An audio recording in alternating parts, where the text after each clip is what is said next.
Friends, ఇదిగో అనపకాయలు కందిచేలు వేసాను కదా, సాల్లో అనపకాయలు. ఇక రేగి పళ్ళు చూడండి ఎంత బాగున్నాయి. రేగి పళ్ళు నిన్న రేగి పళ్ళు కాసుకొచ్చాడు మా ఆయన. ఇక తెల్ల శనగ బుడ్డలు, ఇవి బాగా ఉప్పేసి ఉడకబెట్టుకుంటే ఎంత టేస్ట్గా ఉంటాయో. ఇది కూడా వేసాం. చూడండి ఎంత బాగున్నాయి రేగి పళ్ళు. ఇక చూసారా వంకాయలు ఎంతెంత లావులు ఉన్నాయో చూడండి. మా ఇంట్లో వంకాయలు, మా చెట్టు ఎంత బాగా ఎంత లావులు ఉన్నాయో చూడండి వంకాయలు.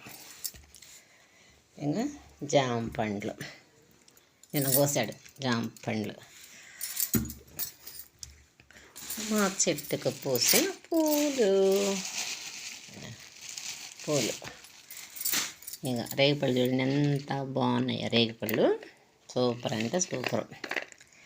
రేగి చెట్టుకి ముళ్ళు ఉంటాయి కానీ తింటుంటే ఎంత టేస్ట్గా ఉంటాయో. ఇవి కోసేటప్పుడు అన్నీ ముళ్ళు గుచ్చుకుంటాయి కానీ ఇంకా తినే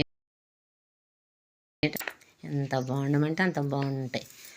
ఇంకా గుత్తి వంకాయ కూర చేయడానికి వంకాయలు చేసుకోవచ్చు. నల్ల వంకాయలు ఇవి చూస్తారు కదా ఎంత బాగున్నాయి. ఇవన్నీ ఎందుకు అనుకుంటున్నారా? మా మనవాడి దగ్గరికి వెళ్తున్నాడు, అందుకే ఈ రేగిపళ్ళు. మా ఆయన మా మనవాడి కాడికి వెళ్ళడానికి రేగిపళ్ళు కాసుకొచ్చుకోండి. చూస్తారుగా అంత బాగున్నాయా?